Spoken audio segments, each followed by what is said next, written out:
Hello everyone, welcome back to my channel.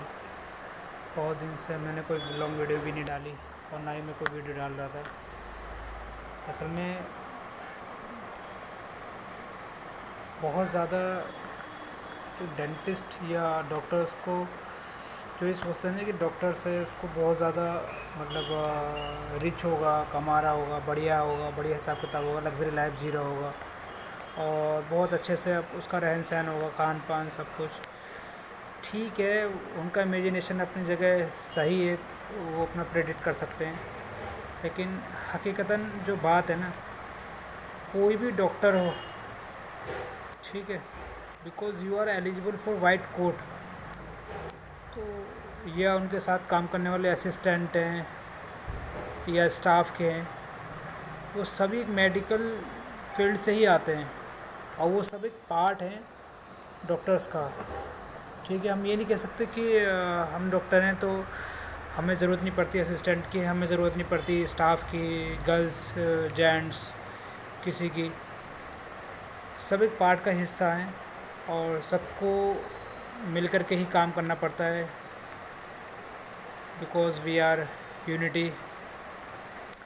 और मैं ये कहूँगा कि जो फेस पे जो बिल्कुल नज़र नहीं आता ना, एक्चुअल में वो हिडन की जो क्वालिटी होती है छुपाने की, वो मेडिकल वालों को अच्छे से आती है।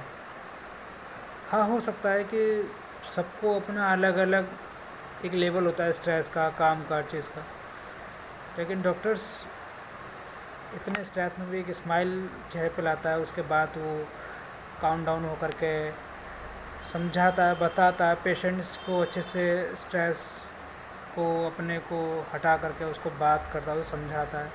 पेशेंट्स के बहुत अजीब व गरीब सवालात के जवाब देता है, वो उनको बताता है फिर भी, और पेशेंट उन गलतियों को बार बार कर देता है फिर भी, और फिर भी ऐसा होता है जैसे कि उसने ब्लेम हमको ही कर दिया इनडायरेक्ट तरीके से, लेकिन फिर भी उसको समझाया जाता है, बताया जाता है। और लास्ट मोमेंट तक, जैसे क्लिनिक का ऑफ टाइम होता है या कोई भी काम होता है कि हमारा ये वर्क ख़त्म हुआ, हमें जाना चाहिए या लंच के लिए या कहीं जाने के लिए, तो एकदम से नहीं जाया जाता। पेशेंट्स की लाइन बहुत होती है, उनकी आंखें इस उम्मीद में होती है कब हमारा नंबर आएगा, कभी हमें देखेंगे। गवर्नमेंट हॉस्पिटल में या प्राइवेट सेक्टर में फ़ीस को लेकर के इश्यूज़ रहते हैं, कभी ये थोड़ा सा और नेगोशिएशन करेंगे, कैसे हमारा ट्रीटमेंट होगा, अच्छा मिलेगा, उनका एक बिलीव होता है।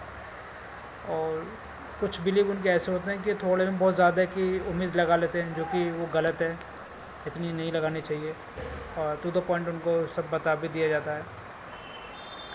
लेकिन ये होता है कि हर स्टाफ को ये उम्मीद होती है कि अब हम अब घर जाएंगे, डॉक्टर्स को लगता है अब हम घर जाएंगे, ये खाएंगे, वो करेंगे, कहीं भी जाएंगे, लेकिन वो नहीं जाते। उनको पता है कि यार हमारी रिस्पॉन्सिबिलिटी ख़त्म हो गई, उसके बाद भी हमें एक्स्ट्रा ओवर टाइम देना पड़ता है काम को, पेशेंट्स को, स्टाफ को, जो खुद में एक घुटन सी महसूस होती है कि यार मेरे टाइम अभी इतना क्यों जा रहा है, जबकि मैंने तो अपना टाइम दे चुका।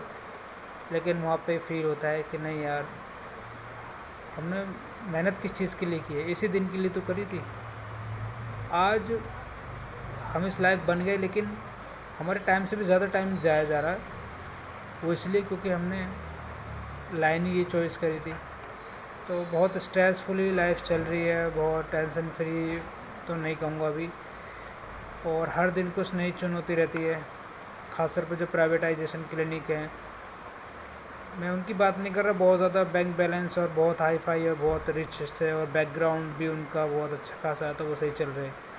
मैं हर उस मिडिल क्लास की बात कर रहा हूँ जो मिडिल क्लास से निकल करके एक पद पे जाकर पहुँचता है, चाहे वो असिस्टेंट हो, चाहे वो स्टाफ का हो, चाहे वो डॉक्टर्स हो, कोई भी हो, और फिर वो अपना सेटअप या अपने आप को रिच करने के लिए वो धीरे धीरे धीरे धीरे सर्वाइव करता है, और उन सभी स्ट्रगल फेजेस को फेस करता है। उसको खुद से सारे काम करने हैं, सफाई भी खुद करनी है, इंस्टॉलेशन भी खुद करना है, और यहाँ तक कि झाड़ू पोछा भी खुद करना पड़ता है, साफ़ सफाई। फिर कुछ ऐसी अनवांटेड चीज़ें होती हैं जो लानी पड़ती हैं, ना चाहने के बाद भी, ज़रूरत नहीं है लेकिन फिर भी लानी पड़ेगी, पेशेंट के अकॉर्डिंग भी चलना पड़ेगा, पेशेंट के हिसाब से भी लानी पड़ती है। तो ये कहते नहीं थोड़ा हो, लेकिन खर्चा बहुत ज़्यादा है। मेडिकल टेक्नोलॉजी में कहूँ तो बहुत ज़्यादा खर्चा होता है, सब चीज़ होती है, ये सब चीज़ें फेस करने को मिलती है। और वाकई में बहुत हिम्मत और बहुत बहादुरी की बात होती है कि कोई इतना फेस करता है स्ट्रगल को, इतना प्रेशराइज होने पर भी। मैं भी शायद उसी का एक छोटा सा पार्ट हूँ। शायद मुझसे बड़े बड़े बहुत बैठे हों, जो मुझसे भी ज़्यादा बैठे होंगे। कोई ऐसे होते हैं जिन्होंने एजुकेशन लोन लेकर पढ़ाई करी थी, या एजुकेशन सिस्टम पे अपना पढ़ाई का सोचा था कि लोन निकाल देंगे, जो भी एक्सपायर्ड होता है। उनके खुद के इतने ज़्यादा अखराजात खर्चे होते हैं कि वो कैसे मैनेज करते हैं, बहुत ज़्यादा टफ हो जाता है। और डेंटिस्ट और डेंटल में तो बहुत ज़्यादा है ही। खैर, तो मैं इसी की बात कर रहा हूँ फ़िलहाल।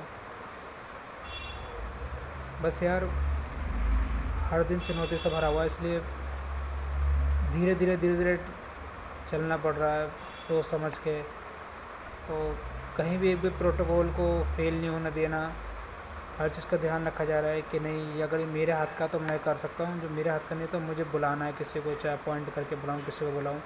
ज़्यादा जा रहा है जान दो, लेकिन एक ट्रस्ट है ना पेशेंट का और हमारा, वो अच्छा बना रहना चाहिए।